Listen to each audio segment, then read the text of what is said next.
नमस्कार, स्वागत है आपका। मैं हूं आपके साथ पराग गुप्ता। आप देख रहे हैं प्रदेश का सबसे भरोसेमंद news channel India news Uttar Pradesh Uttarakhand. Chandrashekhar Azad का दुश्मन कौन? जी हां, आज हम इसलिए पूछ रहे हैं क्योंकि भीम आर्मी चीफ चंद्रशेखर पर देवबंद में फायरिंग हुई। फायरिंग में वो बाल बाल बच गए। आखिरकार किसने मारने की उन्हें कोशिश की और क्यों की? चंद्रशेखर का हत्यारा, चंद्रशेखर का दुश्मन आखिर कौन है? मामले की जांच कहां तक पहुंची है? आज हम इस पर विस्तार से चर्चा करेंगे। बने रहिए हमारे साथ।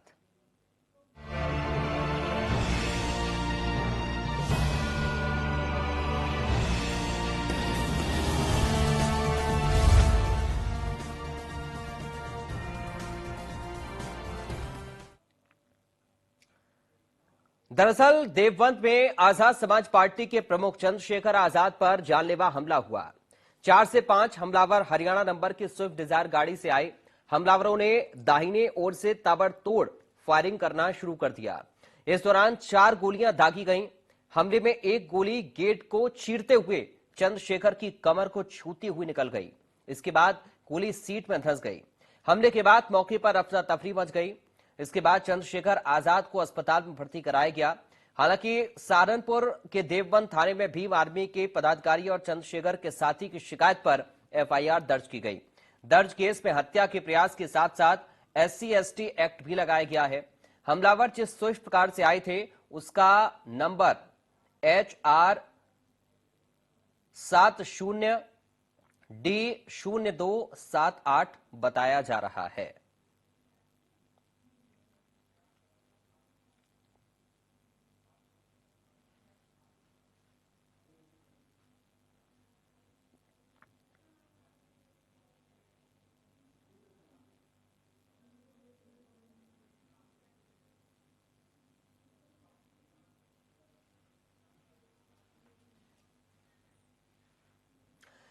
चंद्रशेखर आजाद पर आत्मघाती हमले के बाद सहारनपुर के देवबंद थाने में भीम आर्मी के पदाधिकारी और मनीष कुमार की तहरीर पर एफआईआर दर्ज की गई।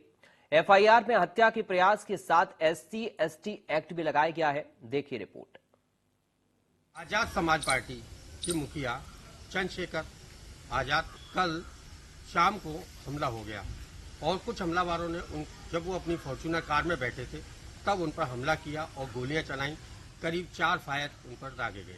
4 फायरों में बताया जाता है कि उनकी जो एक गोली जो है उनके साइड से यहाँ से किनारे से होकर निकली और वो बच गए। हालांकि जो है इस चीज़ को लेके गहमा गहमी हुई और उनको जिला अस्पताल में ले जाया गया।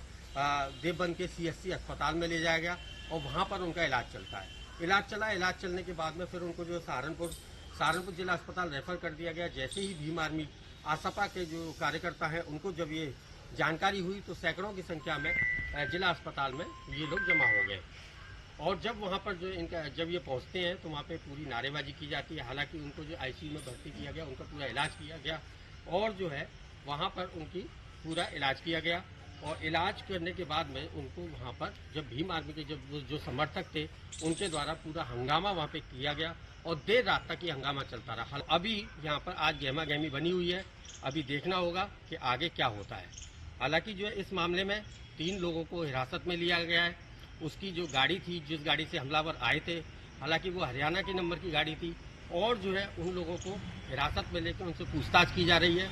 ये गाड़ी सहारनपुर के मिरकपुर गांव से ये गाड़ी बरामद हुई है, जिसकी गाड़ी की फॉरेंसिक जांच भी की जा रही है।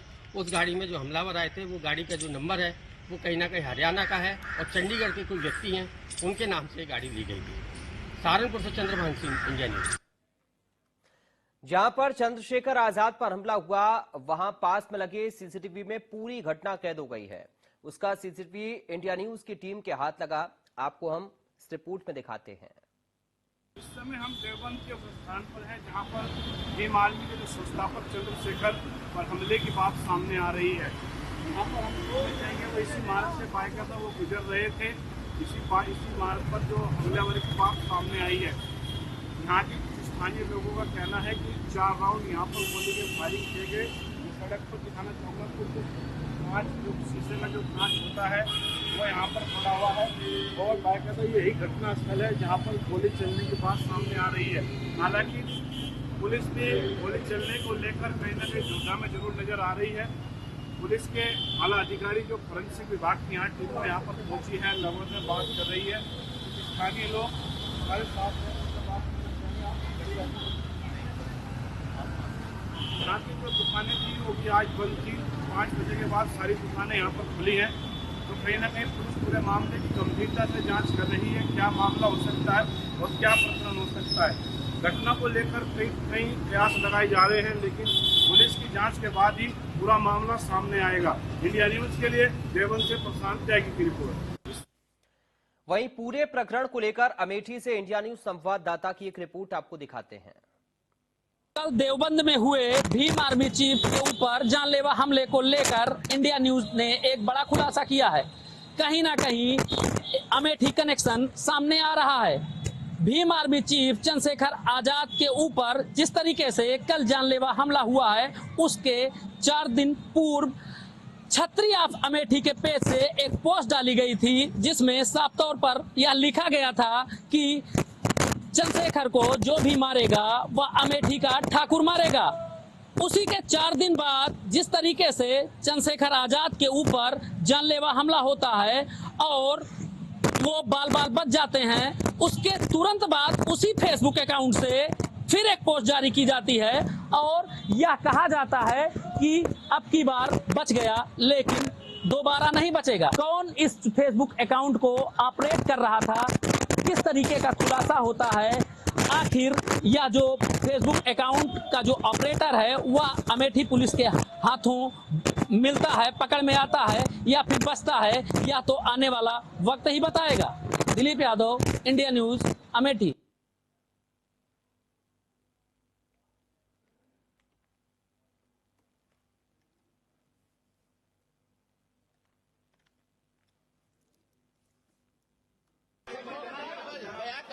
पीछे से भाई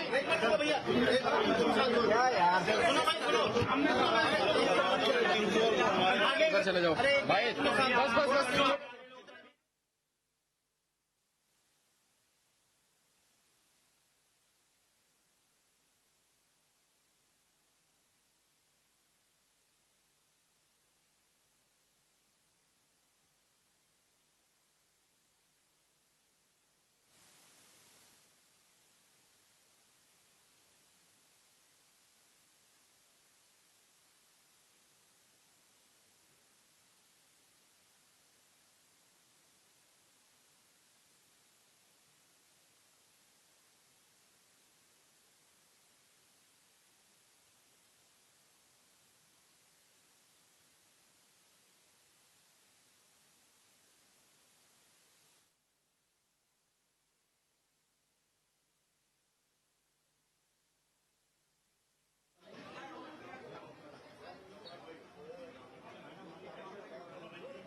कर लेंगे।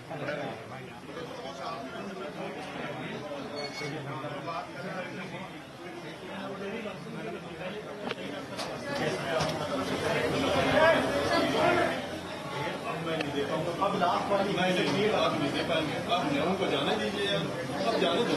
आ जाइए आप, तुमको आपको देखिए सब लोग आएंगे, सब लोग नहीं।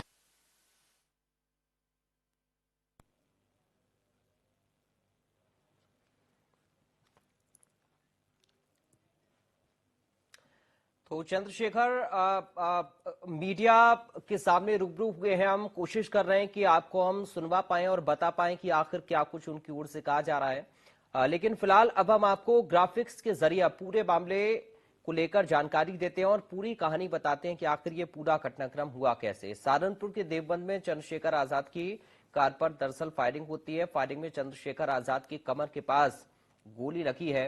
सहारनपुर एसएसपी ने बताया कि गोली उन्हें छूते हुए निकल गई। सहारनपुर एसएसपी ने बताया कि पुलिस मामले की जांच में जुटी हुई है। देवबंद थाने में 307, 506, 120B और SC/ST एक्ट के तहत केस दर्ज हुआ है। एक गोली गाड़ी के सीट में भी छेद करते हुए गुजरी, जिससे पीछे का शीशा टूटा। हथियारबंद हमलावर सफेद रंग की मारुति स्विफ्ट डिजायर कार से आए थे। हरियाणा की नंबर प्लेट गाड़ी में लगी हुई थी। हमलावरों ने कई राउंड फायरिंग की।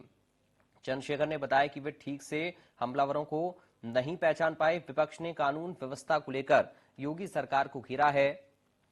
अखिलेश यादव ने ट्वीट कर कानून व्यवस्था पर सवाल खड़े किए हैं। शिवपाल यादव का ट्वीट भी आया। यूपी में अपराधियों के हौसले बुलंद हैं, ये उनकी ओर से कहा गया। सहारनपुर देवबंद में दरअसल ये फायरिंग चंद्रशेखर की कार पर हुई।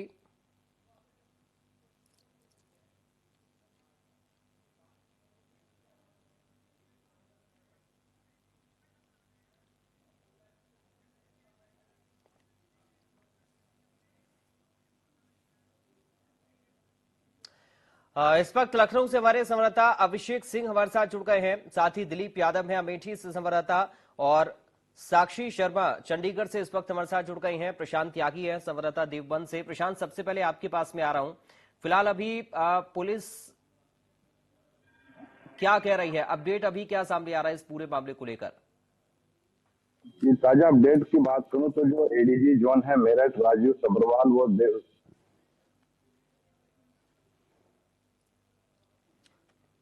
प्रशांत, आपको आवाज मिल रही है मेरी? अधिकारियों की मीटिंग ली और जो जरूरी संबंधी निर्देश दिए। जल्दी पुलिस इस मामले का खुलासा करेगी और पुलिस इस मामले के बहुत नजदीक तक पहुंच चुकी है। जी चलिए प्रशांत, बने रहिए। चंद्रभान का हम रुख करेंगे। चंद्रभान भी हमारे साथ जुड़ गए हैं संवाददाता। चंद्रभान, क्या जानकारी अभी अपडेट ताजा क्या मिल रहा है इस पूरे मामले को लेकर?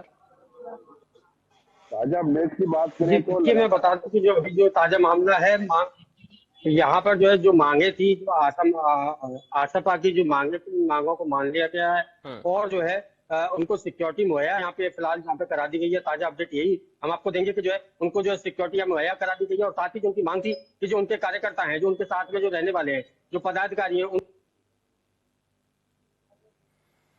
चलिए आपके पास लौटूंगा। चंद्रभान, अभिषेक सिंह, आपको मेरी आवाज मिल रही है? आप अपडेट करिए, लखनऊ से क्या जानकारी इस पूरे प्रकरण को लेकर अभी मिल रही है?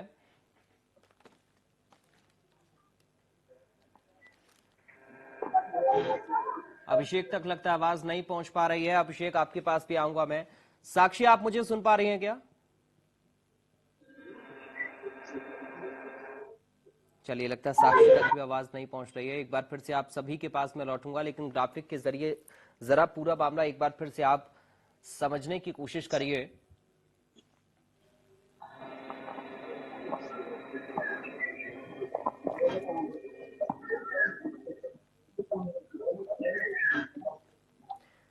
तो चंद्रशेखर से बातचीत जब करने की, उन्होंने बताया कि दरअसल हमलावरों को पहचान नहीं पाए हैं, लेकिन कानून व्यवस्था को लेकर विपक्ष लगातार उत्तर प्रदेश में योगी सरकार को इस वक्त घेर रहा है।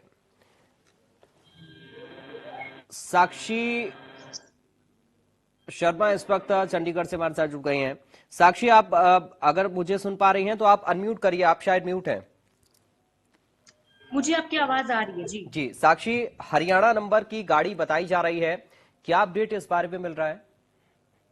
जी बिल्कुल, देखिए भीम आर्मी के संस्थापक चंद्रशेखर आजाद पर जो फायरिंग की घटना हुई है, इस घटना में पुलिस फिलहाल पूरे मामले की तहकीकात कर रही है, जांच कर रही है। लेकिन सबसे बड़ी बात जो पुलिस के हाथ लगी वो है इस पूरे वारदात में इस्तेमाल की गई जो गाड़ी, जो कि सहारनपुर से बरामद की गई है। और जब ये गाड़ी बरामद की गई तो चौंकाने वाली चीज सामने आई है कि गाड़ी हरियाणा नंबर की है। HR 70D नंबर है इस गाड़ी का, और गाड़ी का नंबर है 0278, जो कि हरियाणा के हेड ऑफिस यानी कि चंडीगढ़ से रजिस्टर्ड है। और इस गाड़ी के जब डिटेल्स निकाली गई तो डिटेल्स में सामने आया कि गाड़ी के जो ओनर है, मालिक है, इनका नाम विकास कुमार है। और ये गाड़ी जो है ये सेकंड हैंड परचेज गाड़ी है, सेकंड ओनर है इस गाड़ी में, जो डिटेल दी हुई है। और चंडीगढ़ जो हेड ऑफिस है वहां पर ये गाड़ी रजिस्टर्ड है। और कुछ दिनों पहले यानी कि लगभग 1 वर्ष पूर्व इस गाड़ी का एक 500 रुपए का चालान भी हुआ है, और ये चालान जो है ये भरा भी हुआ है। ये तमाम डिटेल जो है इस गाड़ी की फिलहाल निकल पाई है। हालांकि और ज्यादा तहकीकात करने की हमने कोशिश की। सूत्रों के हवाले से ये भी पता चला है कि ये जो गाड़ी है ये कुछ समय पहले चोरी हुई थी चंडीगढ़ से, हम और उसके बाद ये हमले में प्रयोग की गई है। क्योंकि जब तहकीकात करने की हमने कोशिश की तो कहीं ना कहीं ये भी कि जो आरसी है वो आरसी इस गाड़ी की ब्लॉक की गई है। ये ब्लॉक करने के कई सारे रीजंस जो हैं वो हो सकते हैं कि अगर आरसी हरियाणा हेड ऑफिस ने ब्लॉक की है तो या तो इस गाड़ी के संबंध में कोई कोर्ट केस चल रहा है या फिर इस गाड़ी के अगेंस्ट कोई एफआईआर रजिस्टर्ड है। तमाम तरह की बहुत सारी चीजें जो है हो सकती हैं जिस वजह से इस गाड़ी की जो आरसी है उसे आरटीओ जो हेड ऑफिस है वहां से ब्लॉक किया गया है। हालांकि और भी जानकारी निकालने की हमने कोशिश की है, लेकिन फिलहाल जो पुख्ता जानकारी है वो इतनी ही जानकारी निकलकर सामने आ पाई है। हम लगातार अधिकारियों के संपर्क में हैं और इस पूरे मामले में और ज्यादा जानकारी निकालने की कोशिश कर रहे हैं कि ये गाड़ी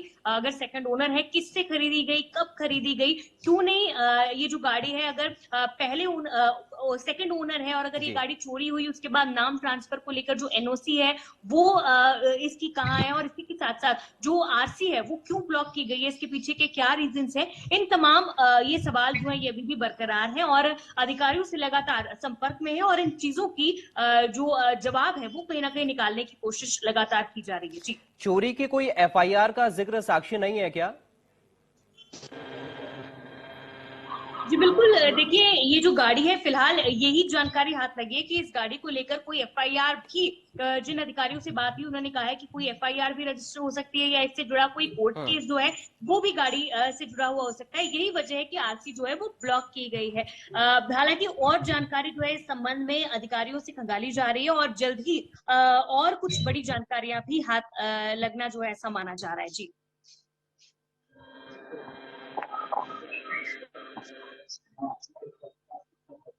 पास में लौटूंगा। दिलीप काम रोक कर रहे हैं अमेठी से, इस वक्त हमारे साथ जुड़ गए हैं दिलीप, क्या अपडेट है आपके पास? कल जो है चंद्रशेखर आजाद के ऊपर हमला हुआ, लेकिन आज कानून का राज है। जब मेरे जैसे व्यक्ति के साथ ये हो रहा है तो आम वंचित वर्ग के व्यक्ति के साथ क्या होता है, उत्तर प्रदेश में क्या लॉ एंड ऑर्डर है इसको हमें समझना चाहिए। और अब तक क्या कार्रवाई, ये 24 घंटे ज्यादा आपके सामने है। मैं तो मौत और जिंदगी के बीच लड़ रहा था, लेकिन अपराधी अभी भी खुलेआम घूम रहे हैं। ये बिना सत्ता के संरक्षण के नहीं हो सकता है। क्या इंटेलिजेंस है पुलिस की, क्या उनके पास इंफॉर्मेशन है, सूत्र उनके बहुत बड़े बड़े हो जाते हैं। अब तक क्यों आरोपी गिरफ्तार नहीं हुए? गाड़ी भी बरामद इसलिए हुई क्योंकि गांव वालों ने बता दिया कि मीरकपुर में कोई गाड़ी खड़ी करके गया है। अब तक लोग नहीं मिले। ये वंचितों का बेटा है, अगर मर भी जाएगा तो क्या फर्क पड़ेगा, लोग भूल जाएंगे। ये किसी रानी का बेटा नहीं है तो अगर उसको कुछ होगा, किसी कमिश्नर साहब से जुड़ा हुआ मामला नहीं है कि 4-5 घंटे में कुत्ता बरामद हो जाएगा। मैं मानता हूं सरकार की घोर लापरवाही है और मुख्यमंत्री का बिल्कुल ना बोलना और बड़े बड़े दावे करना और इस घटना में ना बोलना स्पष्ट करता है कि मुख्यमंत्री सत्ता को संरक्षण दे रहे हैं, अपराधियों को संरक्षण दे रहे हैं और उनके संरक्षण में अपराधी पल रहे हैं। और ये कानून व्यवस्था के लिए, लोगों के कानून के प्रति विश्वास के लिए बड़ा खतरनाक है। अच्छा, हम लोगों ने सीसीटीवी देखा, उसमें दिख रहा है कि पीछे से गाड़ी आके चेस करती है। और क्या कुछ अगर कुछ बता पाएंगे कि आप कहाँ थे, कैसे? देखिए, मैं दिल्ली से लौटा हूँ, मेरे एक साथी की डेथ हुई, मैं थोड़ा सा परेशान था। फिर उस डेथ की सूचना के बाद मुझे आना था देवबंद में। हमारे एक साथी की माता जी की डेथ हो गई थी, उनके यहाँ रस्म पगड़ी का कार्यक्रम था। उनके घर से जैसे मैं निकला,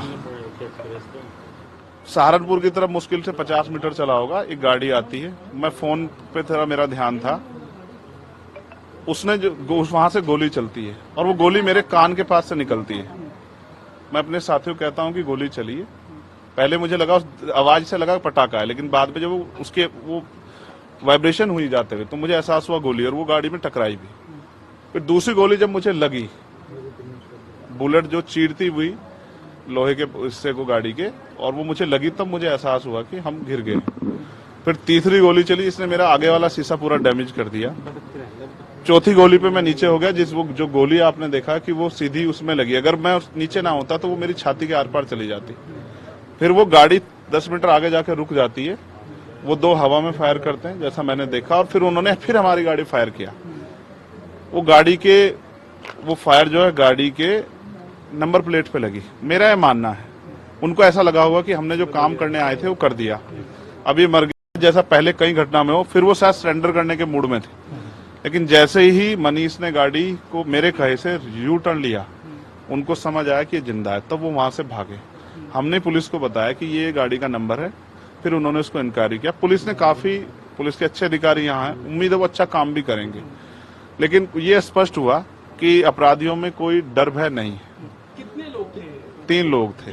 2 लोग असले से हमला कर रहे थे, एक व्यक्ति गाड़ी चला रहा था। चंद्रशेखर जी, कोई थ्रेट कॉल आया हो आपको इससे पहले, कोई धमकी? पिछले कई सालों से आ रही है। मैं लगातार पुलिस को इंटीमेट भी करता रहता हूं। मैंने डीजीपी को भी लिखा, गृह मंत्री को भी लिखा, मुख्यमंत्री को भी लिखा, यहाँ के पहले एसएसपी डीएम थे उनको भी लिखा। लेकिन डीएम साहब जो पिछले थे, अखिलेश सिंह जी, उन्होंने साफ मना कर दिया कि चीफ मिनिस्टर नहीं चाहते चंद्रशेखर को सुरक्षा दी जाए। मेरे आज भी याद है ये बात, क्योंकि मैंने एलआईयू के अधिकारी द्वारा पूछा कि भाई मैंने आपको बताया थ्रेट भी है, फिर क्यों नहीं हो रहा है? तो उन्होंने कहा भाई ये सरकार का मामला, सरकार चाहे तो दे सकती। तो मैं चाहता हूं मुख्यमंत्री इंतजार कर रहे हैं कब चंद्रशेखर मरे, उनका काम आसान हो। लेकिन उनको ये नहीं पता कि गरीबों की, कमजोरों की, शोषितों की बात करने वाला चंद्रशेखर इतनी आसानी से उनकी राह के रास्ते में से नहीं हटेगा। अतीक अशरफ के साथ जैसा हुआ वैसा ही कुछ होने वाला था, ऐसा आपको लगता है?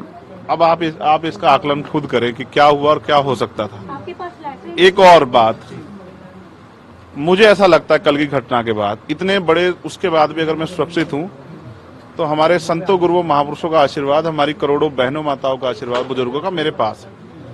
और मैं जो जिम्मेदारी मैं लेके मैदान में आया हूं, बाबा साहब अम्बेडकर, माननीय काशीराम साहब, सदगुरु रविदास जी का जो बेगमपुरा राज का सपना है, मानवता के राज का सपना है, संविधान को लागू कराने का है, इन वर्गों को अधिकार देने का है, जब तक वो पूरा नहीं होगा मैं कहीं जाने वाला भी नहीं। गाड़ी को मीरकपुर में छोड़कर अपराधी भाग जाते हैं, तो उसको कुछ और बता रहे, उसको कहानी कुछ और नया मोड़ देने की कोशिश हो सकता है वो चाहते थे जो गुजरों और दलित समाज में एकता बनी है वो एकता टूट जाए। ये होगा ही नहीं कभी, ठीक है, ये नहीं हो सकता है। पंचायत आप लोग कर रहे हैं अपनी मांगों को लेकर? हमारी लीडरशिप ने ये निर्णय लिया है कि जब 24 घंटे में गिरफ्तारी नहीं हुई तो हमें अपने लोगों को भी जवाब देना है, तो इसलिए शायद उन्होंने 3 तारीख का समय रखा है। मैं उसका हिस्सा बनूंगा। अमेठी के अंदर एक फेसबुक वायरल हुई है पोस्ट, जिसमें आपको मारने की वो की गई है, कही है उसके अलावा? ठीक है, देखिए लोकतंत्र है, उनके अधिकार है, मारे या छोड़े। मैंने कहा ना, मैं पहला थोड़ा ही हूँ जो मारा जा रहा हूँ या जिसको मारने का प्रयास किया। मुझसे पहले बहुत मरे हैं, लेकिन उनको कोई जान नहीं रहा था।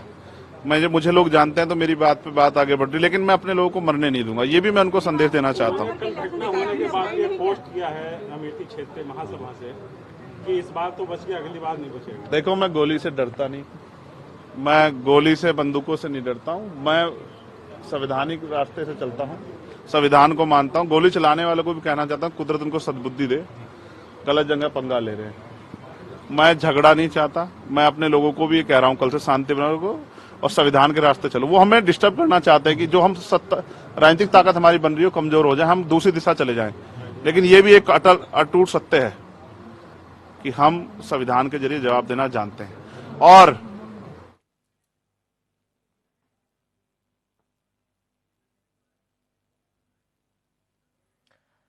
तो चंद्रशेखर को आप सुन रहे थे, उन्होंने मीडिया से बातचीत में जो कहा वो आपने सुना भी। बहुत जल्दी से अपने संवाददाताओं को एक बार फिर से हम रुख करेंगे। प्रशांत, आपके पास में आ रहा हूं। प्रशांत, आपको मेरी आवाज मिल रही है क्या? जी बिल्कुल मिल रही है। प्रशांत, अभी चंद्रशेखर ने मीडिया से बातचीत की है, वो कह रहे हैं कि धमकियां पहले से मिल रही थी और इसकी शिकायत भी पुलिस से उन्होंने की थी। जी बिल्कुल, मैं बात करूं 24 घंटे में ही चंद्रशेखर के जो लगातार बयान बदल रहे हैं। कल उन्होंने कहा था कि जिस समय उनकी गाड़ी पर हमला होता है उनकी गाड़ी अकेली थी, काफिले की गाड़ी पीछे रह गई थी। और जबकि जो वीडियो फुटेज जो वायरल होती है, सीसीटीवी जो कैमरे में आती हो, उनके पीछे बायदस्ता लगातार गाड़ियां चल रही थी। अब उन्होंने कहा कि जिस तरीके से 4 गाड़ी या 6 फायरिंग हुए, क्योंकि देवबंद का अति व्यस्तम वो इलाका है और 10 मीटर की वहां पर पुलिस पिकेट रहती है, ऐसी जगह कोई 6-7 फायरिंग कैसे कर सकता है, अपने आप में बहुत बड़ा सवाल है। तो कहीं ना कहीं हम शुरू से ही क्या चाह रहे हैं कि घटना कहीं ना कहीं पूर्णतः संदिग्ध है। अगर इसकी जांच बारीकी से की जाए तो बहुत बड़ा इसमें खुलासा होगा, क्योंकि गृह मंत्रालय के जो आला अधिकारी हैं उन्होंने भी इनपुट किया था कि पश्चिम यूपी में 2024 के इलेक्शन से पहले कहीं भी जातीय हिंसा या किसी प्रकार की चीजों को कहीं ना कहीं पैदा करने का प्रयास किया जाएगा। जी चलिए, बहुत शुक्रिया आप सभी लोगों का हमारे साथ जुड़ने के लिए, तमाम जानकारी और इस पूरी बातचीत के लिए। आप देखना होगा कि इस घटना के पीछे की कहानी आखिर क्या है और क्या मकसद रहा होगा इन हमलावरों का और किस तरह से ये पूरी जांच आगे बढ़ती है। फिलहाल दीजिए इजाजत, नमस्कार।